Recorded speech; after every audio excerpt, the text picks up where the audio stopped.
Let's all go to the game shop. Let's all go to the game shop. Let's all go to the game shop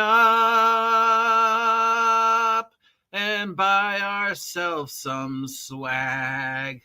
What's up, holiday nerds? It is I, the Grinch that stole the OGGM. Clever turn of phrase, coming to you live from Site B on this lovely Wednesday morning. It's 8/27th on the 13th day of December 2023, and it's time to head on over to the friendly local game shop and see what is in stock for new stuff. But before you head on over, call ahead and make sure they have the product you want in stock and they can put it on hold for you, or if they can special order it for you if it's not in, because we don't want you getting mad at them for it not being in stock, and they don't want you being mad at you for not being in stock. So, yeah, just call ahead and make sure it's there and then ask them to put it on hold. That is if you happen to live into a city that actually has a friendly local game store, and that friendly local game store actively supports role-playing in some sort. Unless you live where I live, where you're within a 20-minute drive of a half a dozen game shops, none of which support role-playing. But I'm not bitter. It's not like I don't bring this up every week. I mean, okay. From my friends at Frog God Games, who made possibly my favorite or second favorite tabletop role-playing game setting, the Slumbering Czar, we have the Orcus Holiday Special, because yes, Orcus, nothing says Christmas like the demon god of the underworld. It is a $60 bundle that has How Orcus Stole Christmas, Orcus on the 34th level, and Orcus in a Winter Wonderland, plus a Orcus Christmas level decoration to hang on your Christmas tree. It doesn't have to be your Christmas tree. You know, it could be your parents. Here, Mom and Dad. Yeah, Billy, what is Orcus doing on our Christmas tree? Nothing. He's just being festive, because nothing says Christmas like Orcus. Yes. From Crucible 7, we have some stuff just in time for the Doctor Who 60th adventure year. We've got the Doctor Who 60 Years of Adventure Book 1 and Doctor Who 60 Years of Adventure Book 2 for $40 each. It's basically a huge collection of Doctor Who themed gadgets, plots, conspiracies, all for the current Doctor Who role-playing game. Each one based upon one of the, what are we up to, 15 Doctors? 16 Doctors? 15. And just all sorts of fun and shenanigans you can get into. I mean, of the old Doctors, obviously, Tom Baker is number one. You know, this guy who got one movie and one appearance in a short. Really, if there's any actor who deserves a second chance to be the Doctor, it's him. As much as I love seeing David Tennant again in the 60th anniversary stuff, it's like, gee, what about Paul? He was in one movie and one short thing. Maybe his Doctor needs another run. And then over here, I guess Ruth is now officially, a Doctor, which makes no sense because they're still saying that Newt is Doctor 15. But if Ruth is official, wouldn't he be Doctor 16? We've got William Hurt as a War Doctor. What a great role that was for him. David, of course. Matt. David again. Peter. Oh, man, he grew into that. By the end of his run, he was one of the best Doctors. Now we know the 60th anniversary thing is getting a lot of hate, but you know what? I loved it. So here's your chance to dive into the world of Doctor Who. From Mongoose Publishing, we have The Trailing Frontier for Traveler. This is a hardcover supplement with a huge bunch of maps, $60. It is a frontier. It's the future site of the humanity's death struggle against the bad guys, and how you can play out in those adventures. So it's a huge campaign setting for Traveler. As always, if you're interested in Traveler stuff, I highly recommend you head on over to Shoner, and because he does Traveler and he's the guy. So yeah, for Traveler stuff, Shoner. From the Melsorian Arts Council for Troikia, we have Slate and Caledonsity. This is a $20, and it's a weirdness set in the world of Troikia, which is acid fantasy.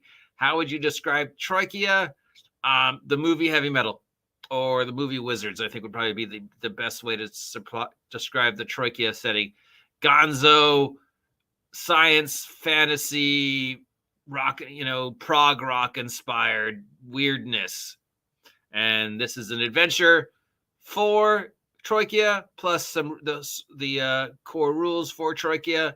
Troikia is a 2d6 system because everything seems to be a 2d6 system these days.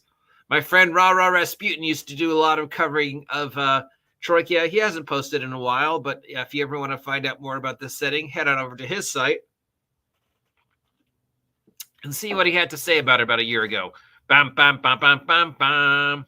Just in time for the end of the 30th anniversary from Renegade Studios, we have Finster's Monster-O-Matic Cookbook for the Power Rangers role-playing game. $55 gives you 100 ideas for monsters for Finster to create and throw down on the players. And remember, if you remember Power Rangers, Finster had some really brilliant ideas sometimes, and then some not so brilliant sometimes. Really, this guy would just make anything laying around into a monster. That pig, you're a monster. That stop sign, you're a monster. That hairbrush, you're a monster. It also includes the rules for the Psycho Rangers. And let's face it, the Psycho Rangers were freaking awesome and often had better uniforms than the actual Rangers. So $55 from Renegade Press to celebrate the tail end of the 30th anniversary of Power Rangers. Yeah, why not? Plus my friend TJ works on these. From Coins and Scrolls Publishing, we have the Monster Overhaul for $60. It's a bestiary of over 200 monsters plus useful tools. So if you don't have enough monster books now, here's a new one. This is for the OSR, OGL, D20, so it's useful for pretty much any system. If you're looking for do monsters and you don't have enough monsters and there aren't enough monsters you can find for free online, Coins and Scrolls gives us 200 more monsters.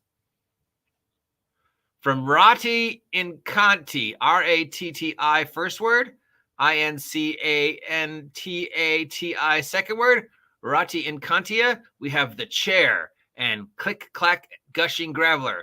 This is pamphlet adventurers for liminal horror. Hey, I made up that word. Liminal horror.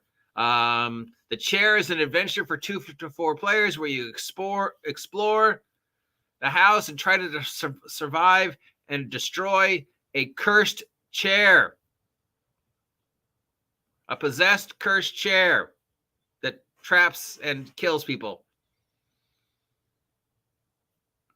Now, normally I'd say, wow, that's a stupid idea. But, we've got a movie about a cursed, trapped, evil tire that's a serial killer in rubber. We've got a movie about a cursed pair of pants that goes around killing people.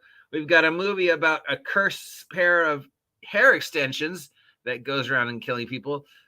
So now a cursed chair, I don't find that hard to believe. I find it hard to believe that nobody is smart enough to just go set the chair on fire. Or it's a chair. Just close the door. What's it going to do? It doesn't have hands. How is it going to kill us? How many people can the chair trip before people began to realize there's something with the chair? It's a chair. And then from Click Clack Gushing Graveler, which is also a zine pamphlet for $7, you get some monsters and you get to play around with them.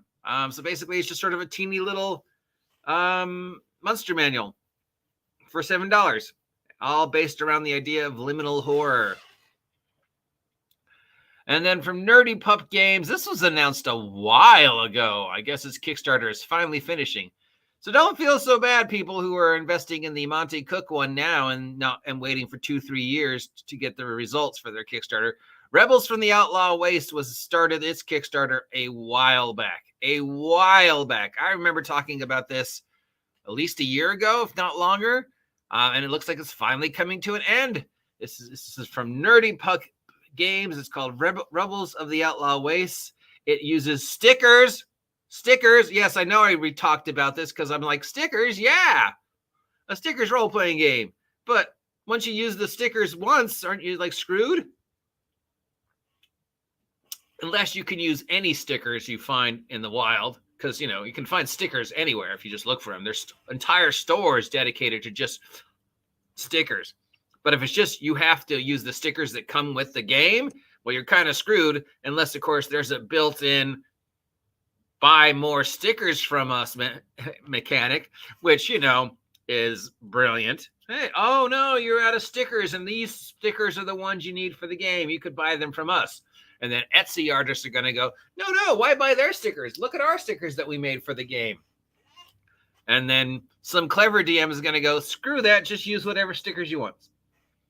Anyways, this is a post-apocalypse, hyper-saturated, retro dystopia setting, mysterious post-apocalyptic valley. You play the people fighting against the oppressive government, inspired by the music of a mysterious DJ. So sort of a bright and sunny take on Mad Max without any mutants. Think Turbo Kid or Kid Cosmic for just that idea. Yeah. This actually sounds kind of fun. Plus stickers. All of these might be available at your friendly local game store. I'm not sure, but so it's always good to call ahead and check if you want any of those. And, it's Christmas. Buy yourself something nice. I suppose we could talk about the Doctor Who 60th one, but we know there's more people that hate it than love it. So I'm not going to talk about it. That's it for today. If you like any of those, let me know if you're going to pick them up. And remember to support your friendly local game store if you're lucky enough to have one, because times are tough and they need you to come on into those stores and support them and play your role-playing or card games there in the store and help the people out, because it's the holidays. And a lot of people are losing their jobs. I'm looking at you, Wizards of the Coast. Talk to you later. Stay safe. Happy holidays.